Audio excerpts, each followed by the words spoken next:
प्रधानमंत्री नरेंद्र मोदी ने space startup के सीईओ से संवाद करते हुए कहा कि नए क्षेत्र में जोखिम लेने वाले उद्यमियों का सरकार पर भरोसा बनाए रखना जरूरी है।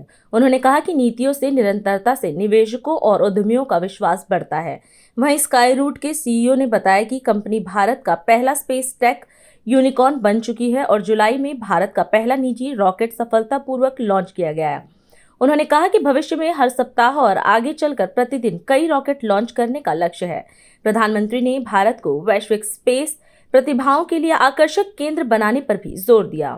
एक नए क्षेत्र में साहस दिखाया है। सबसे बड़ी बात है कि आपने सरकार की बात पे भरोसा किया।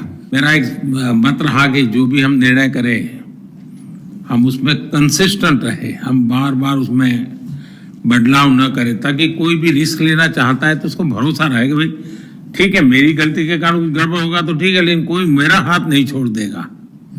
और ये विश्वास पैदा करने का हमारा प्रयास है। India's first space tech unicorn with July 18 को हम भारत का पहला प्राइवेट रॉकेट सक्सेसफुली सैटेलाइट्स को इजेक्ट करके लॉन्च किया था। And this is just the beginning. Generally we say that just a warm up for Skyroot. अभी शुरुआत है एंड नेक्स्ट ईयर मिड तक हम एक लॉन्च पर मंथ हम कर रहे हैं। And also like thanks to you sir for opening up the sector. 3 factory बन चुका है, एक रॉकेट पर मंथ का कैपेसिटी है already. And this is just the beginning. अभी फ्यूचर ड्रीम है कि एक लॉन्च पर वीक करना है और सेवरल लॉन्चेस पर डे। एक ऐसा इंजन बनाया जो दुनिया का सबसे आधुनिक इंजनों में से आता है।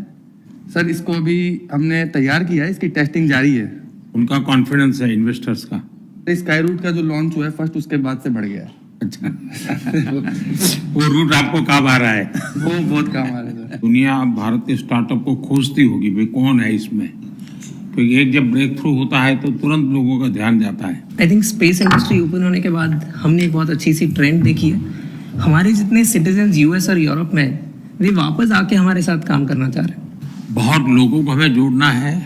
और जैसा मेहता ने कहा कि भी अब विदेश से लोग गए हुए वापिस आ रहे हैं, मैं समझता हूं कि हमें ऐसा एक ऑरा खड़ा कर देना चाहिए कि इस फील्ड में दुनिया भर के लोगों को एक जिंदगी बनानी है तो हिंदुस्तान जाओ, भारत की कोई स्टार्टअप से जुड़ जाओ, भारत की कोई स्पेस एजेंसी से जुड़ जाओ। मैं पक्का मानता हूं जी, पूरा टैलेंट पूल जो है एक मैग्नेट की तरह आपके कारण हम खींच सकते हैं और वो हमारी एक बहुत बड़ी ताकत बन सकता है। हमारा विजन है कि नेक्स्ट 18 मंथ्स में हम ग्लोबल ग्राउंड स्टेशन नेटवर्क लगाना चाहते हैं। हम जो सैटेलाइट्स का इंजन होता है, जो सैटेलाइट को एक जगह से दूसरा जगह ले जाता है स्पेस में, 5 साल या 15 साल तक ले जाता है सैटेलाइट्स को, वो इंजन्स बनाते हैं सर। ग्लोबली बहुत अच्छा ट्रैक्शन मिला है। एंड ये भी आपका एफर्ट भी इसमें बहुत है सर कि इंडिया का कंपनीज अभी एक्सपोर्ट करने के लिए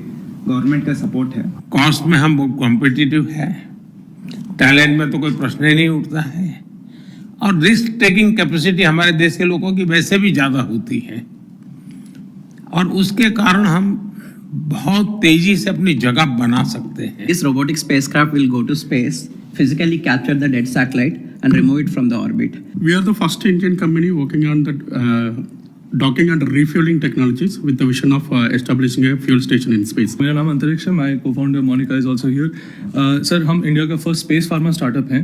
हम ऐसे सैटेलाइट्स बना रहे हैं जो स्पेस में जाके फार्मास्यूटिकल्स मैन्युफैक्चर कर सके और उसे वापस ले आ सके अंतरिक्ष से। आपका नाम अंतरिक्ष रखा क्या? आपके परिवार के लोग इसमें थे पहले से? जी सर, मेरी नहीं मेरी मम्मी ने रखा था सर। एक लॉन्च के बाद लास्ट वन मंथ में 8 लॉन्च कॉन्ट्रैक्ट मिला, 8 लॉन्चेस के लिए, और मोस्टली इंटरनेशनल है। अभी तो 10 लाख फार्मर के साथ we are planning to launch this information. ये आपके लिए, ताकि एक याद बनी रहेगी आपकी ओपनिंग जो आपने ओपन किया था प्राइवेट सेक्टर, उससे जो प्राइवेट सैटेलाइट है उससे भारत की ब्यूटी जो दिख रही है।